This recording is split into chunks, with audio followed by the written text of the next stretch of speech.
নমস্কার, নমিতা কুকিং ওয়ার্ল্ডে আপনাদের সবাইকে স্বাগত।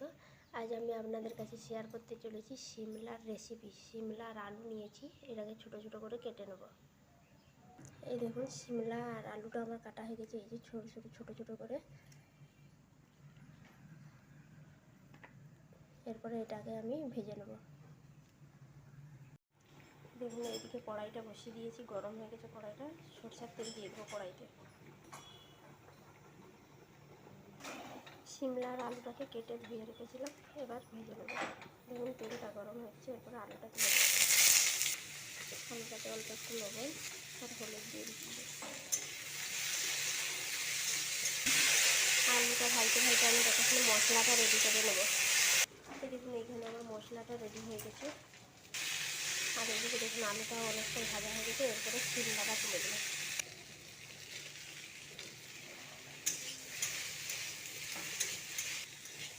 সিমলাটা ভাজা হতে হতে আমি এইদিকে মশলাটা বেটে নেব। মশলাটাতে দিয়ে দিচ্ছি একটু গোটা জিরা, একটা শুকনো লঙ্কা, রসুন, পেঁয়াজ অল্প একটু, আর টমেটো, একটা কাঁচা লঙ্কা। এবারে মশলাটাকে বেটে নেব। দেখুন, এখানে আমার মশলাটা বাটা হয়ে গেছে। তো দেখুন, এইদিকে আমার সবজিটাও ভাজা হয়ে গেছে। এরপরে নামিয়ে নেব।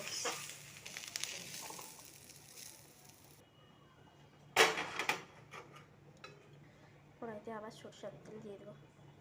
তেলটা গরম হয়ে গেছে, এরপরে ফোড়নে দিয়ে দিচ্ছি কালো জিরে, কাঁচা লঙ্কা আর কুচনো পেঁয়াজ।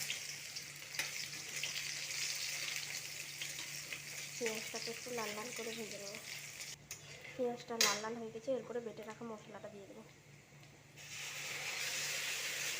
মশলাটাকে ভালো করে কষিয়ে নেব। মশলাটা কষানো হয়ে গেছে, এরপরে দিচ্ছি হলুদ গুঁড়ো আর একটু লঙ্কার গুঁড়ো। দেখুন, মশলাটা আমার ভালো করে কষানো হয়ে গেছে। এরপরে ভেজে রাখা আলু আর সিমলাটা ঢেলে দেবো।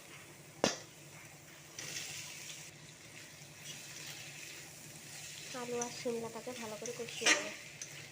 দেখুন, আলু আর সিমলাটা কষানো হয়ে গেছে, এরপরে জল দিয়ে দেবো।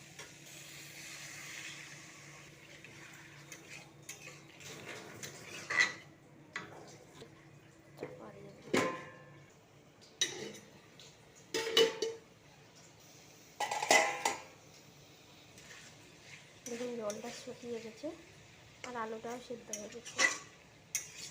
এরপরে নামিয়ে দেবো। দেখুন, আমার সিমলা রেসিপি রেডি। তো আমার যদি এই সিমলা রেসিপিটি ভালো লেগে থাকে, অবশ্যই লাইক, কমেন্ট, সাবস্ক্রাইব করতে ভুলবেন না কিন্তু। সিমলা রেসিপিটা কিন্তু ভাত, রুটি সবার দিয়ে খাওয়া যেতে পারে।